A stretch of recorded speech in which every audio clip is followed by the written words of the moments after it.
Welcome, everyone. Thanks for joining this last session from the user exchange of DestinE. I'm really pleased to welcome you on this session, and I'm still pleased to see that there are still people in this session. So the session is how urban areas can benefit from DestinE. I am Madeleine Bulté, I'm working for Muse Partners, and I'm working for the user engagement activity led by ESA. So today, and for this last session, you will have various content that is going to be shared. At first, I will do a small introduction about our work of the stakeholder engagement activity. Then I will let the floor to two innovative services that will give you some concrete example of how urban cities can be supported by a DestinE ecosystem. And then I will leave the floor to Federico for a panel discussion. And during this panel, you will have also the Slido, where you will be asked to ask some questions. So you will be participating also on this actively. Don't hesitate to scan it here. And if you have any questions, we can also answer it all along the presentation. So the activity we're handling for the user engagement. So today, it's been more than a year that we are engaging with various stakeholders from various sectors, and here I'm focusing only on the urban sectors. So we have met 12 cities all around Europe, and our objectives in seeing these cities are various. The first objective is support them in understanding DestinE offer, what DestinE has to offer to the urban sectors. Second, we are here also to capture their requirements. How we can make evolution for DestinE, and also what is missing today in the services of DestinE. And finally, what we are doing also with the cities is we are trying, and for this we're working with Serco and all the service providers, we're trying to support them in building their own use cases if they have any need. So of course, I cannot summarize all those 12 cities discussion and various meetings in 5 minutes. But I wanted to give you some insights about what we captured in terms of quotes. Really, it's from our interviews. So here you can see in different sectors, what are the needs they express ourselves. So I will pinpoint some of this. But for instance, for urban planning, we met some cities that were part of the Net Zero Cities network, and they expressed a need to be supported in the Climate City contract and how to help them in putting indicators. Some wanted to use AI services to do de-ceiling targets, monitoring, or identify green roofs, for instance, or green roof potentials of the cities. On public health, which is also a big concern of the cities, a lot of cities, if not already in the case, they were interested about health indicators like can be provided through Urban Square, for instance, or DT Heat Plus, with the mortality risk assessment. For city resilience, a lot of topics are, of course, a lot of concerns. A lot of concerns about flood, but also forest for some of them, and also on infrastructure, which is a growing topic also with some newcomers in the service catalog. Then in terms of mobility, we also have some needs, and it will be interesting that we have just after City Nexus, with, of course, one of the biggest topics for citizens on traffic jam and things like this, but also the impact on pollution. I'm jumping on the last one, energy. You could tell me why not so many quotes here. It's because we met most of the cases urban planners, so we don't have a lot of things to say on energy, but if we have met probably energy department, we will have probably more needs to be expressed. And the last topic, which is a bit aside, is the communication. A lot of cities expressed a need to use the EA service, for instance, because they don't have the means to do the communication themselves. So we built, for instance, for the city of Wuppertal, a story to promote their activities, how they're using EO data and climate data throughout the cities.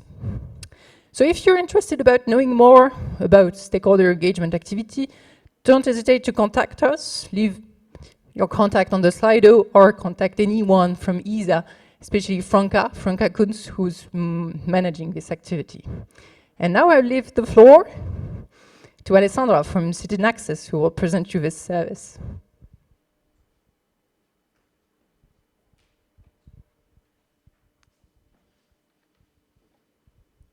Thank you very much, and thank you for being here today. I'm very happy to be at this 5th edition of the Destination Earth User Exchange, and especially because over the last few years, the CityNexus project has been growing in terms of functionalities and stakeholders. So I'm very happy to present where we got so far. My name is Alessandra Feliciotti, and I'm head of projects at MindEarth. Together with Solenix, we have developed and continue to refine the functionalities of CityNexus, one of the advanced application service now onboarded on Destination Earth. To go next, yes, the big play. I should have known. So CityNexus is an AI-powered tool, essentially a platform that allows users to simulate how mobility and land use transformation impact traffic and air quality. Very recently, we added a functionality that also includes additional type of events that interact with mobility. And in this particular case, we have a new module that allows to simulate the impact of flood events on mobility. I think the strong element of CityNexus is that it doesn't just give an understanding of the current situation, but actually allows users to run very detailed and customized what-if scenarios to test different types of policy and infrastructure changes at multiple scales. Here you can see just a list of all the different things that the user can play with inside the platform at the level of individual streets or individuals or very small areas. So users can decide whether they want to redesign a road and put it on tunnel it or put it underground. They can decide, for example, if a street or a group of streets needs to be adjusted in terms of traffic speed, or if it needs to be close to vehicles at all. We also have a set of variables and parameters that allow users to simulate urban planning intervention, for example, adding new residential units, so leading to an increase of population, or modifying the distribution of land uses, or adding new point of interest. All of this not only modifies the city, but also modifies the mobility demand, meaning that people, compared to the baseline, they would move around the city differently.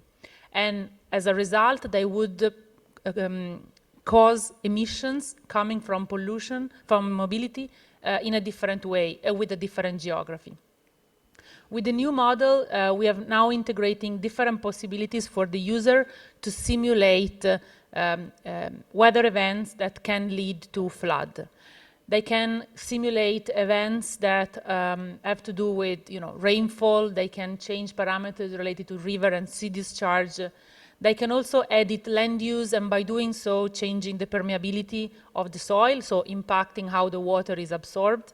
And also they can add flood defenses to relieve some particular areas.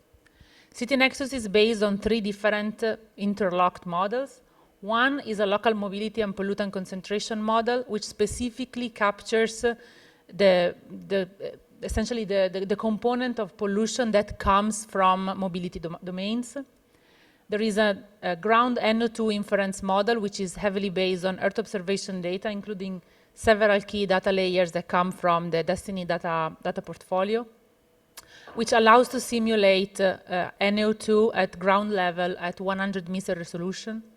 And finally, the new flood inundation assessment module, which links mobility output to particular climate events. A typical result of the local mobility model is what you can see here. The mobility is simulated at 3-hour slots for a typical day of the week and a typical weekend day. And we can see on the right the resulting NO2 concentration that comes from vehicle emission. We also have a range of other pollutants that the user can compute. All of these can be also aggregated into a daily mean. In this way, we can understand in a typical day what are the expected levels of NO2 concentration coming from pollution, from mobility alone. In addition to that, we have the second module, which have to do with downscaling NO2 information. And this actually is made of 4 separate national scale model, which try to predict at the ground level the NO2 reported by the European Environmental Agency ground monitoring station. At the moment, we have a model for Italy, for Spain, for Denmark, and the most recent addition is a dedicated model for Romania. This allows to compute the entire impact of the different human activities in terms of pollution. This is, just to give you a sense of the resolution that we can achieve, is a very early result of our model for Romania, and in this case you can see Bucharest, compared to the original total column of NO2 coming from Sentinel-5P. Even in this case, we have vectorized the results to the same grid that we saw before, and we can actually try and understand the different component of, in this case, NO2.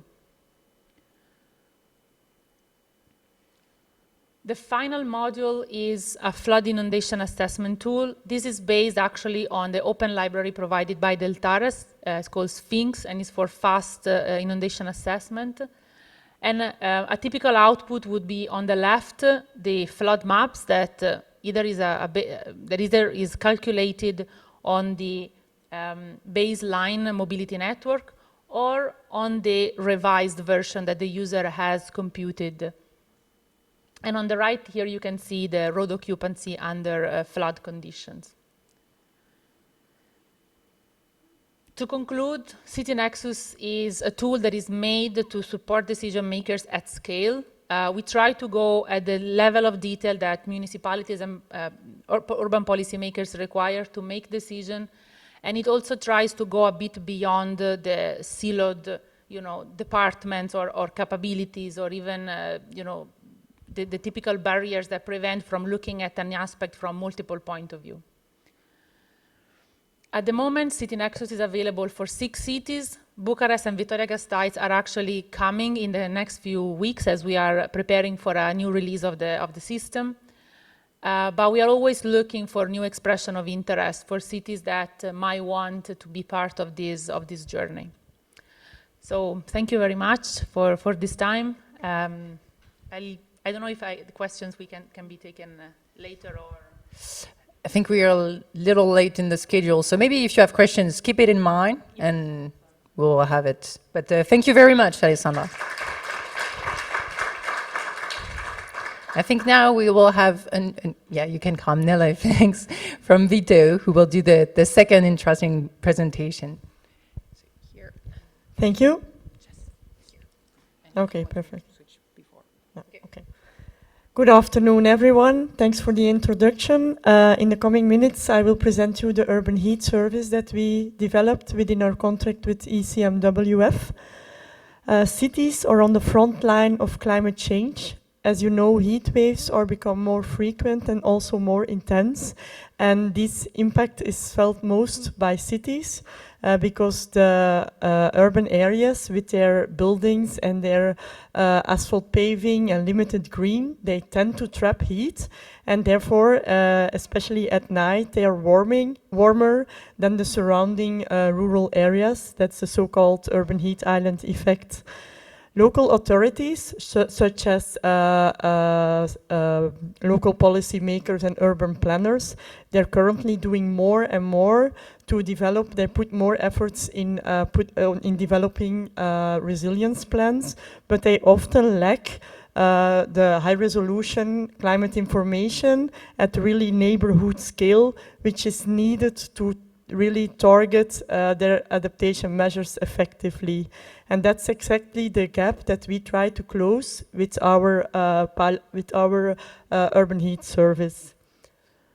So the urban heat service that we developed actually combines climate data from the Destination Earth Climate TT with urban climate models, being the URBClim and the HYREX models, two models developed in vitro in-house. URBClim is a physics-based model. It's fast, it's well validated, and what it does, it downscales the climate data from DestinE's Climate TT to a 100-meter scale spatial resolution across the city. So we create city-wide maps at a 100-meter resolution. These maps allow the users to check the hotspots in their city, and for these specific selected areas, we can perform HYREX calculations in which we downscale even more to 1 meter resolution for selected area within the city. Both the URBClim and the HYREX model can be applied on historic data as well as on future scenarios. So this really allows the user to assess the current and the future climate condition in a spatial resolution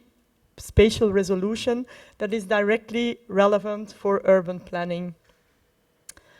We are not only providing temperature maps, we also provide heat-related indicators such as urban heat island intensity, number of tropical nights, number of heat wave days, also thermal comfort indicators such as WBGT, the wet bulb globe temperature, and the Universal Thermal Climate Index, UTCY. So this really allows all these maps, all these indicators, they allow the user to identify urban heat hotspots, to assess thermal comfort and heat stress risk, to also to evaluate adaptation measures and to support investment decisions. It's important to know that we did develop this service not only for the cities, but really together with the cities. Within this project, we had the major city networks in Europe, being Climate Alliance, Eurocities, ICLEI, and Resilient Cities network on board.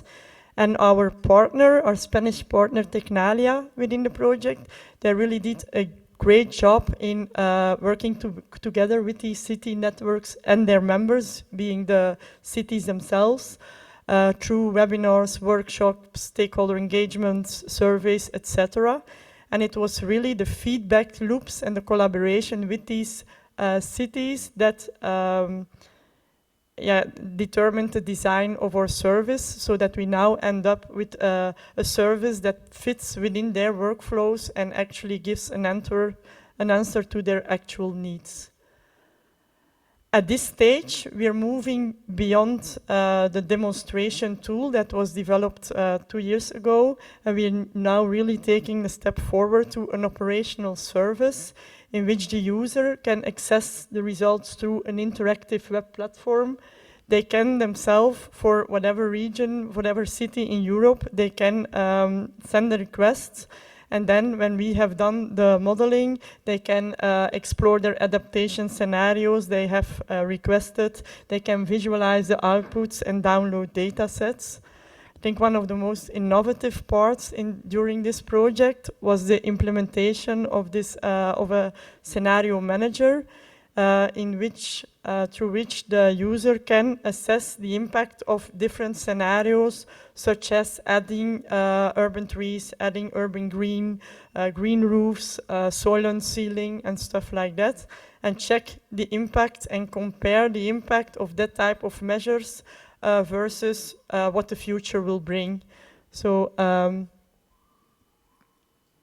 at the end of the project, we aim, so that's in a couple of months from now, we aim to deliver an operational urban heat service for several European cities. So at the current stage, we already have modeled 10 cities, but with a clear pathway towards broader European deployment. And as said before, the model as the aim is that it's operational, so it can be applied for several cities.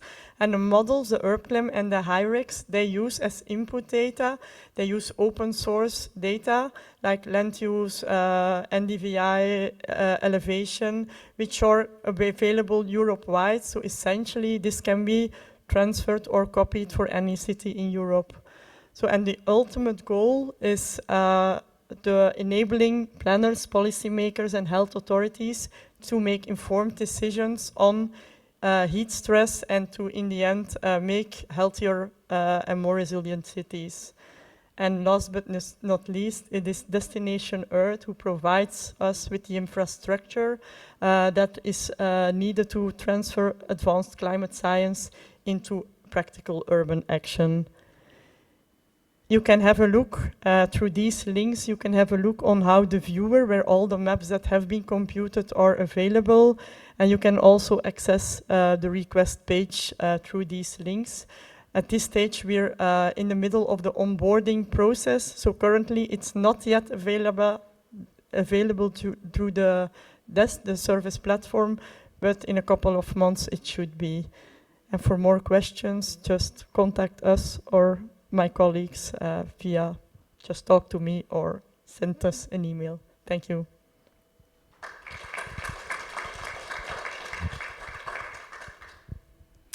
Thank you, Nelly. So now I will switch to the panel and we'll let Federico take the lead. Thanks. Okay, thank you very much, and thanks for the speaker for the really inspiring presentation and information. Now we move on a panel discussion. So we'll talk about that and many other things. So I would like to invite the panelists to join me here. I can sit down and give the good example. And I will introduce you while you are coming. I don't remember all your names, sorry, but so come. We are okay.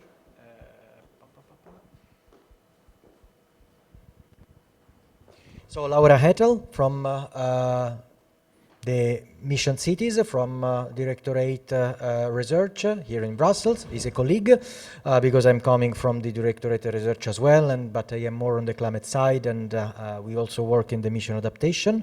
So we have Konstantinos Zervas from the Metropolitan Attica Authority in Greece. We have Christina Pavlescu. Welcome, Christina, from Bucharest. And we have Nathalie Teuwes from KNMI, the Netherlands Weather Service, and is one of the collaborators and contributors of DestinE. So welcome. You have a Slido, so you can use the QR code to connect to Slido because there are 3 questions, and we will also use Slido to gather the online question and to keep track of what we have discussed today. So I suggest that Claudia, you can launch the first question on Slido. That is who we are. I mean, it's just a bit of, let's say, introduction. Also to understand which is your background, what is your domain of intervention. Okay. So in the meanwhile, I would really go on the topic. So we have seen 2 presentations, so 2 good examples of what a DestinE, what a digital twin can provide in terms of functionality. But I would go back to the side of the users or to the side of the cities. So I would start from our hosts from Athens and Bucharest. So can you tell us which are the needs that you have in terms of data and in terms of data used for decisions, for planning, and for management? I mean, also going in the line of heat waves, of pollution. So the 2 elements that we have seen today that are quite shared priorities in European towns. Okay. Hello, everyone. I would say that what we just saw is a natural step forward. We are moving from data to intelligence and to well-informed decisions. The needs the needs for regions, for local authorities are endless. A few years back, we had, let's say, problems with limited access to structured, reliable data. Now I think that today this is much less true than some years back, and we are moving into really innovative tools which can give us more information, more guidance, and more possibilities. So the needs is to have these tools available for our regions, that we can exploit every information, every data, every scenario that is available in these tools, so that we can test before invest, so that we can have the possibility to check every intervention, what's the possible outcome, and be able to prioritize and spend every public euro in something that truly matters. So I would say that the first stage that we need to be able to use these tools so that we can prioritize interventions and projects with a better outcome for the public life. Okay, so I will talk about two types of needs. There are the needs of Bucharest as a city that has challenges mostly related to mobility and pollution, and there are the needs of the Metropolitan Association, which is us, and mostly our needs also are aimed at helping our metropolitan area, including Bucharest. But a very pressing need for us is data. In this regard, we are trying to work on an urban observatory that gathers all the data. So the platform City Nexus was very suitable for us because it allows us to gather all the data and have it in one place, and actually try scenarios in order to make them more accessible to the public, because as you probably know, the Eastern European cities are not so open to adapting mobility proposals that are very common in the rest of Europe. So we really need a strong base, tested scenarios that actually show you and convince you that it works. Okay. Going to the mission. So, I mean, we have an input that is extremely important and valuable from two big towns, big capital towns.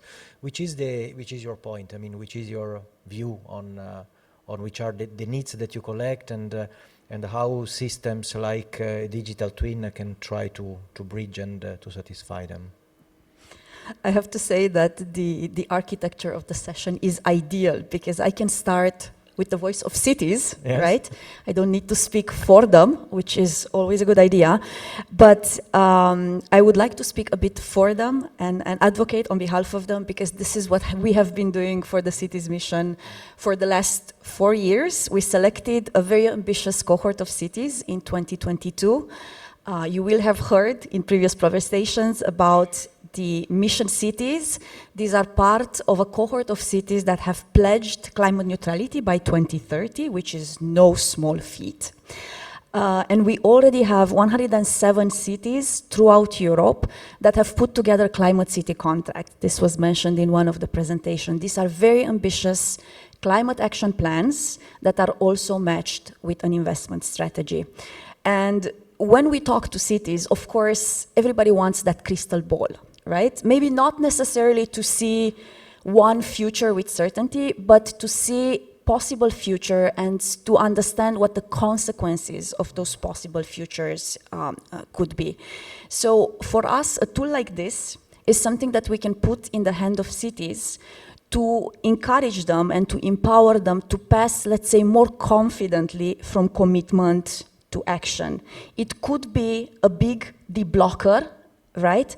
A scientific tool, an objective tool, because every city manages a myriad of interests, right? This could be a scientific voice that could tell confidently, we can say that this is the direction we should take as a city, right, and negotiating within the stakeholders of the Climate City contract. If you allow me to add one point, because we always say, what are the needs of the cities? I have to say that the other valuable part of the equation for you are the cities themselves, right? Because they offer something that no simulation can offer, and that is reality, of course. So, as they go through this process, they accumulate experience, they accumulate evidence, and I think what we need to work on is building this virtuous cycle in which that gets fed back into the system, right? It influences your model, so it can in turn better service cities. And for that, we would be glad to offer the very active, very ambitious, very motivated, very commitment-minded cohort of mission cities, among which, of course, Bucharest is one. Okay, thank you. I would ask, since we are focusing on which are, needs and which is the, how data and the digital solution address the needs, to go with the second question on Slido, that is addressing the needs from the cities. We see from the first one that at least we have a good representative of the private sector, so that are the key enablers also for this type of work and initiative. I would like to add one point. So a second question goes as a second question on you. So for the mission adaptation on climate change, that has many commonalities, because the cities are the places where the adaptation to climate change becomes central. We have just seen the question of the heat waves. One of the key issue or the key point is the community of practice and the possibility to exchange, to share the results, to share the solutions. It's an obvious question with an obvious answer, but how important is that, and which barrier do you see for that? To have the possibility to have a network of cities and the possibility to upscale, exchange solutions, and exchange good practice. Well, I think thanks to the EU program, we do have the infrastructure for that, right? I would give the example of the Cities Mission, where we have put in place a mission platform. You're probably familiar with it. It's the Net Zero Cities Consortium. It's a huge one-stop shop for cities, right? Its value will now be, when we finish the current round of funding, about 270 million euro, right? And all of this is supposed to create an environment that enable city to access the best tool. I think the question is, how do we plug tools such as DestinE, right, into that community, knowing that at the receiving end, there are cities who really need this result, first of all, and second of all, they are not cities that will keep the results of this experience for themselves, right? For instance, under the mission platform, we have twinning learning programs. We do calls through cascading funding, so we know that whatever goes to these 112 mission cities will then trickle down to other mission-minded cities throughout Europe. You really have to start the conversation, I think, where you really have these multipliers of information. On that note, I would also add that our ambition doesn't stop at Europe's doors, right? So on top of the EU cities mission, we also have a global mission for cities, which we implement with the Global Covenant of Mayors. We currently work under this urban transitions mission with a cohort of 145 cities from 50 countries. And in fact, we meet yearly for an annual innovation summit where the theme is voted by cities. And the theme of this summit is AI and digital solutions for scaling impact in cities. So we meet on the 3rd of November, first day of the Smart Cities Expo in Barcelona, of course. We will meet nearby in Vila de Cans, but of course you are all welcome to join that conversation. Thank you. We are starting to mention the uptake and the potential barriers. What barriers we can have. I would like to to start to move on that part, and I would give the floor to you. Being one of the implementer. And having heard, which are the needs. Representative needs, which can be the working practice. What could be barriers, difficulties, ways to adopt DestinE and the digital twins as a way of working in this context?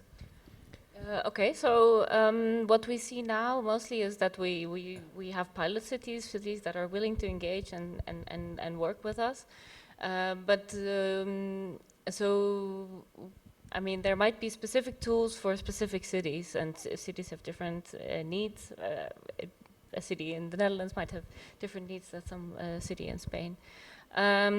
But I think there's a potential here because, as Nele also presented, some of the tools that we develop here are applicable to multiple cities, and I think we should work together and to see what kind of tools can we use in multiple locations, and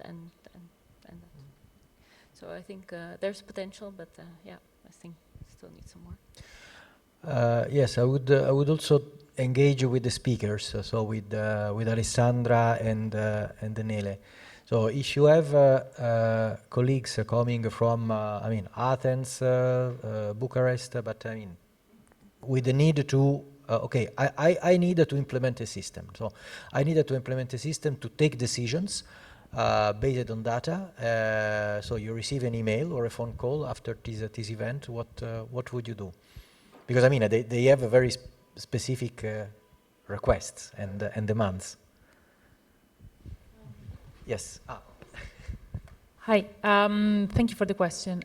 So in the case of City Nexus, we have through the essentially last round of onboarding, when City Nexus became operational in its latest version, we have set up an approach where we receive a request and then we do like a scoping call, because as was mentioned also just a minute ago, a lot of what makes City Nexus reliable for cities is that it's based on data that it's specific to the city itself. Mm-hmm. So our mobility models are, let's say, target the specific traffic fleet, and they are validated with local traffic data. So we understand if this data is available, if there are specific data sets that the city wants to be used inside the process. And after we do this scoping, we try and understand whether the current functionality of City Nexus are in line with the targets that they have. So we clearly say what is outside the scope of what the service as it is can offer, and what actually we are able to provide support with. Then we essentially build a system, we generate all the baseline information, and then after that, in the meantime, we talk to stakeholders to understand what type of policies they would like to simulate so that we can support them in the process of generating and understanding the results of the simulation. And finally, and is what we are having in Bucharest just at the end of this month, we have a workshop where we essentially showcase the result to a public audience, and we do also training activity. So at the moment is a very hands-on process, because we also want the city to understand we are not just offloading a solution for them, but actually we are trying to teach, or at least to together understand how to interpret the result. So the whole process takes between 3 and 4 months of very tight, let's say, interaction. And then usually you can decide to be fully available as a city on Destination Earth, or the city can decide to keep the results only to themselves, like not to share them with the broader community. Okay, because this is also a key aspect. Yes, and you see that, despite the fact that these days was more floodings, problem. I mean, heat stress is central because it's also, I mean, the most closest, the most perceived threat in terms of climate risk and needs for adaptation. What is your view on the adaptability and what you would do if you receive a request or if you, I mean, have a very tangible and a concrete request from whatever European town? Yeah, well, if we would get approached, like in general, not related to the project we're running now, then the first thing would be to get in touch with the people that are contacting us, to really carefully listen to their needs, and then to see how we can answer with data and models and expertise we have available and see whether there is a match between their needs and what we can offer as a research institute. And then that's in general. Within this project we're running now, we currently have 8 pilot cities we're closely engaging with. We also there, we listened to their needs, we designed the service, we made a generic service, so it's like a combination of all the needs for the different cities. And then now that we have the results available, we again talk to the users and we give them training and we go through the maps together with them to see how they can interpret the results, because having the map is one thing, really understanding what the map is telling is another thing. And then maybe a call for cities. We now have run 8 pilot cities, but within the project we will still run some additional cities that still have to be defined. So if there is any interest, they can approach us and we can work together with them within the current project still. Okay, great. Okay, we have seen already that heat stress is really central in terms of the urban challenge that is perceived by the audience. I also I suggest to go with the third question from Claudia on Slido that is really I mean is addressing on the improvement. So we have seen here the status of DestinE. So was a great showcase. But I mean to use and uptake any system, anything. I mean there is some stress test and improvement in this direction. So here is a first question along several tags. So we suggest to use these tags, but I would like to go to this aspect again with the colleagues coming from Bucharest and Athens. So you have mentioned the use of the data, no? That is central, and you are at the level of the decision. So can you warn us a little bit or explain us, I mean, what does it mean? What does it mean to take decision at the city level? Because I think in the presentation of Nele there was a very, very nice statement. So we go from science, no, from climate science, so guys that make nice models, make nice projections, make things that are really at the edge, but at the end you have to take decisions. So the point from Bucharest was very clear. So I probably need to ask a population, citizens that are refraining from not using the car, to stop the car, to keep air quality level that are acceptable. So can you provide some examples, some statements, some views on this part, that is the part of the city management and the decision part based on that, and what are the warnings you would like to give in terms of trust? Because at the end, everything, I mean, what you provide should be trustable. Okay, I understand. At first, it's quite difficult to transfer all the process of having an intervention done. There are several processes, and we can't say that here, but we can use such tools, and in order to use them and in order to take them seriously into account, we have some trust conditions which should be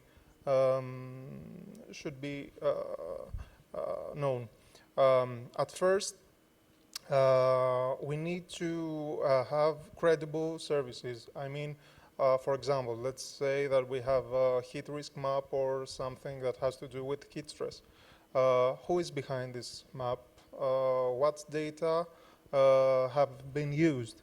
Um, what are the institutions and the organizations before this service?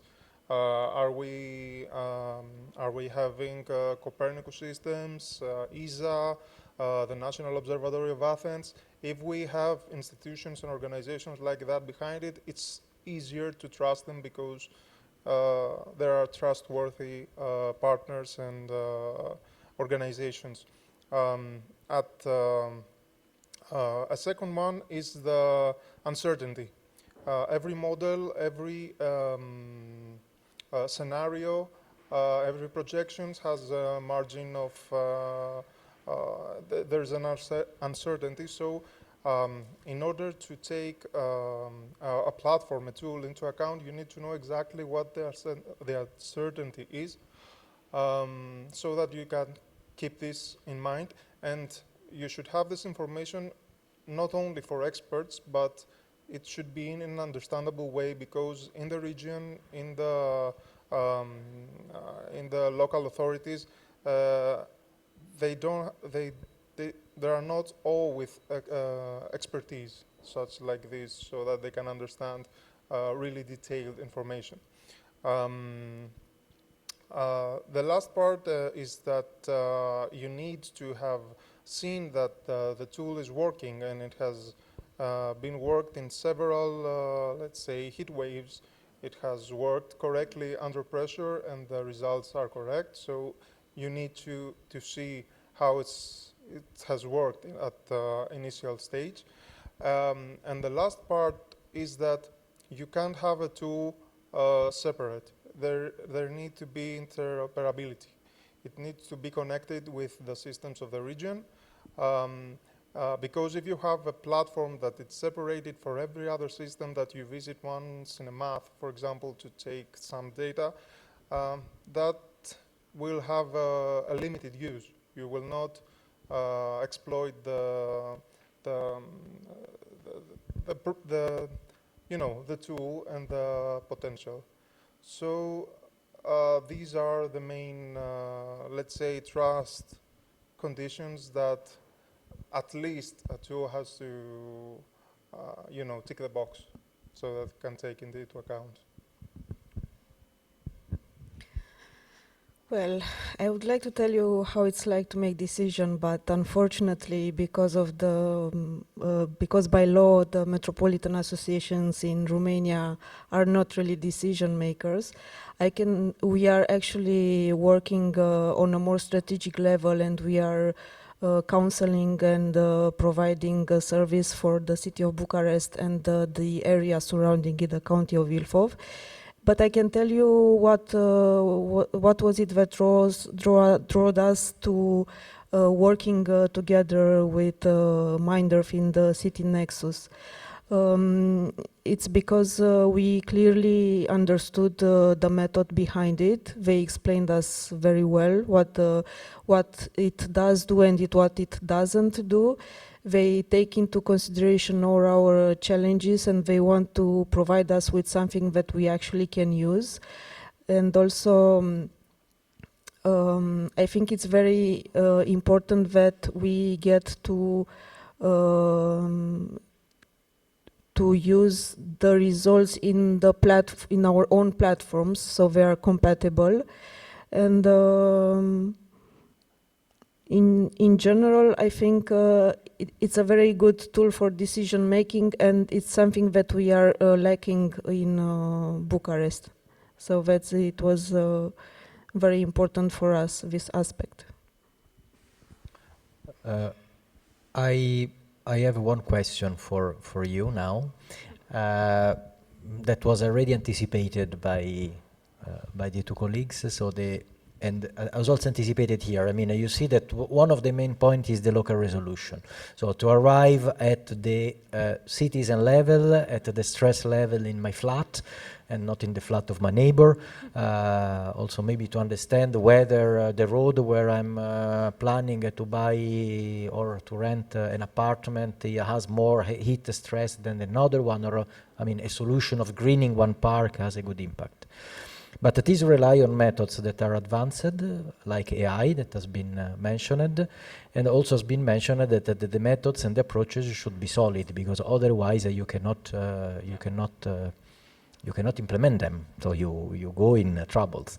Do you have some hints or experience or some indication on, on how to build this trust chain based on advanced methods, new tools, new models, and possibly new data? Yes, so I can give a little bit of the perspective that we use in numerical weather forecasting, so really using the physical models. And in Destination Earth, we're now running these at 500 meter scale or 500 meter grid spacing, which means that we had to do really a step change in what we resolve in these models. And the last 4 years that we've been developing these models kind of to fit into Destination Earth, it's been a constant, what can we model? How can we model these scales, and using the observations that we have, using new kinds of data to verify these models. It's a lot of work, but it pays off, it seems like. I think. And you have a comment on that? So, as for example, how to go from a research project or an innovation initiative going down to satisfy the local needs? In 1 minute. Yeah, indeed. What we were trying to do under the city's mission is to take cities a bit outside of their comfort zone, right? The day-to-day job of a city is to run the city, right? The provision of services and so on. And this is taking it a step forward, right? When we offer solution to them, we never offer them as a form, right? We offer them as a function, what it could do for them. So I think it's very important to demonstrate in very practical terms based on existing examples from the cities. Believe it or not, the other character that cities trust the most are other cities, right? So it's the power of example that will convince a city to adopt this. Through our projects, and we forced this since Horizon Europe, and I know the adaptation mission has been doing the same, right? We created consortia in which we forced, or though we know it's for the best, we forced local administrations, for instance, to pair with knowledge institutions, to pair with partners from the private sector, such as SME and so on, because these can translate a bit the very technical language, right, into what a city actually needs. And the other message I would send is that, again, it is the function of it. What does the city try to accomplish, for instance? Is it a question of implementation that they try to solve? Is it a question of governance, right? Understanding the different play of interests that they need to be solved. And most importantly, I think one issue that keeps coming up is the issue of attracting finance, right? And building a very convincing case on the mitigation side, but also on the adaptation side when it comes to climate action, right? And having a model that can be swiftly done, inserted into the plan, and lead to that bankable project that every city wants. So in that sense, from this Horizon Euro project, for instance, we've seen, and it is very interesting, while we have projects that run for 2, 3 years and 4, we see that this relationship between city administrations and private sector, public sector institutions continue way beyond the life of the project, right? It's a habit that gets created. It has resulted, for instance, in longer term contracts, in memorandum of understanding, and so on. So it's something that in the end becomes formalized, so a true long-term relationship. So we may need to have Horizon projects really to support the uptake, of systems like DestinE in the largest as possible group of towns. Okay, is a good message. Oh, please. That's what you said. For example, we have in New Metropolitan Horizon project, the Carmine project, which creates the DT Heat Plus. It's a service already available in the DestinE, and it shows the metropolitan Athens, the health, the heat-related mortality risks, and everything that has to do with health. So, through a Horizon project, we have created this service which we use, and as far as I know, it will in the next steps. It also will have, as the project that was presented, it will gives us information for adaptation. For example, how nature-based solutions can what's the outcome of them. So we need funding is the most important, and Horizon. Yes. And Horizon helps. Yes, yes. I think we are moving to the end because we should close at 35, no? So I really would like to, I mean, before closing, to gather question from the audience, or any comment, any point from the audience, maybe on the line of, I mean, of saying not necessarily what DestinE can do for you, what you can do for DestinE. So what, I mean, what type of developments or what type of improvement of type of function you would like to build there, so you would like to have there? I mean, it's a wish list. Accessible, let's say, not too impossible. Okay. Also to address a future challenge, I mean. Yes, I would say the same, I would repeat the same as I said. So it needs to be accessible, of course. There should be a part of training and supporting, because the staff needs to be trained, and everybody needs to know how they can use these tools and what's the objective for every single service. It's not everything for, it's not every service for every answer. So I would say that a part for staff training, maintenance, and support, it's really essential. And then we need data so that, I mean accessible data so that we can use them.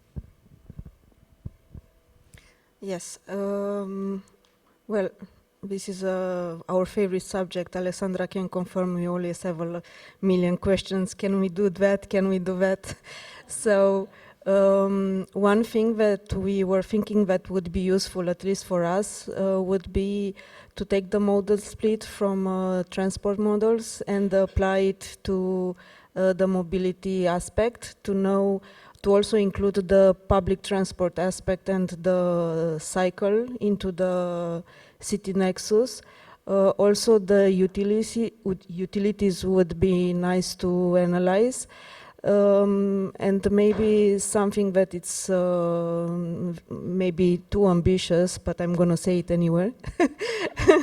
So I think it would be nice to have a step between the model of that CityNet is doing, then the decision making, and this could be in the form of comparing cities that have similar challenges with you, and maybe have a pack of possible scenarios that they implemented.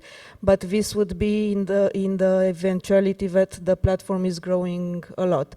And also I think it would be useful to have some flexibility, because some cities have more data, some cities have no data. And it would be nice to have the possibility to add or have a more simpler model, because maybe you don't have data and maybe have very granular data and you want to include it. I'm sure there are more, but this is for now. I imagine. So we are probably in the need of closing. Probably Claudia, tell me if... okay. There are two questions, yeah, from the online audience. One is technical, is about City Nexus. So if you are still with us, can you provide an answer? So how you make it downscaling? Yeah. Oh, sorry, thanks. Thank you for the question. So it's technically not a downscaling. We are not downscaling Sentinel-5P, but we are using a more classical machine learning approach where we use a cat boost for essentially training and inferring then the ground NO2 level. So compared to what Sentinel-5P provides, which is the total column, so all the different, let's say, all the different levels of the atmospheres, we are actually interested, also because we want to compare with the mobility result, only to what is at the ground level. So Sentinel-5P, together with many other layers that come from, again, mostly Earth observation data, but not only. We have population data. We also have other climatic variables that are fed into the model. We try to use all of this stack to predict what the ground level pollution would be. It works. It works, yes. Okay, good. It does. It does. So you compare it with ground stations, it works. So It works. Okay, It good. works. Because I mean, I worked on Sentinel-5P for years. So Yes. I'm happy to hear. Okay. The second question is a question that I wanted to make. So it's very good to have it because I mean, here we are mentioning, metropolis. Huge towns with a strong structure. But one story that we tell about the mission adaptation is that you are in a small town. So imagine that you live in a small town, and then on one of the officer there, he doesn't know why, arrives an email. Okay, please verify our adaptation needs in a town of 10,000 inhabitants or 5,000 inhabitants or somewhere in the middle of Greece or Italy or whatever. And then it's a different scenario. And the point is how to involve the small cities and less front-runner cities, because at the end, Europe and the countries, the nations are also made of not only capital cities. So which is a way we can do this. Probably, you can start and see if we have some experience from Athens and Bucharest. Just a few ideas. First of all, you mentioned the possibility of Horizon Europe projects, right? That start a way of working, of socializing, of getting plugged in, let's say, to the network and getting the possibilities in the hands of the smaller cities out there, right? And starting with a force of example, because we cannot help everybody in the first wave, but creating a few front runners that then can also teach each other. So that would be at the European level, right? I would also emphasize maybe here the importance of the national level, because that can act a bit as an interface, right? Taking on some of the responsibility and creating sort of a national service, right? That then trickle down to the cities. For the cities mission, for instance, we already work with National Mission Platform. I know the adaptation mission is setting in place now the national adaptation hubs. So we would, for instance, volunteer these structures as multipliers and potential hosts of discussions, right? That could then make sure that this gets put into the right hands. And the third thing is something I already mentioned, is this partnership with the knowledge institutions, right? For instance, if you are lucky enough to be a university town, somebody that hosts a research center, or there are SMEs, in the city, regionally, and again, the plug with the national level, that you get these boundary persons, right? That can mediate between that email that came to the local official and to the step that should be taken next. I truly have no idea. But I think that it's possible because DestinE platform and all these tools are created to edit complicated data, complex problems in huge cities. So I think that adaptation methods or best practices or things that are taking place in the DestinE platform can be also used from small cities. So I think that's possible. I don't think there is a very big difference in approach, because in the end, even though cities have different sizes and challenges, the method you implement is basically the same. You create a model and you test decisions. So, and from my experience from working in European projects, I know that small cities are really active, really dynamic. So I trust they will be very, very interested to test new things. One very last word from Kanemai. Yeah. Yeah, sure. So yeah, I think I have not much to add, but I think the tools, some of the tools that we have are flexible enough to be able to be applied for small cities.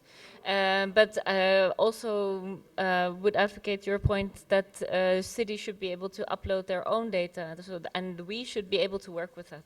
And Okay, thank you very much. We are not running out of time. You are out of time, but I think the conversation was extremely interesting. So I really would like to thank you for your attention and your presence here, and thanks our panelists and our speakers. Thank you very much for being here, and invite you to go to the final session where we are. As we say in Italian, cogliere le fila of these very interesting 2 days. Thank you very much.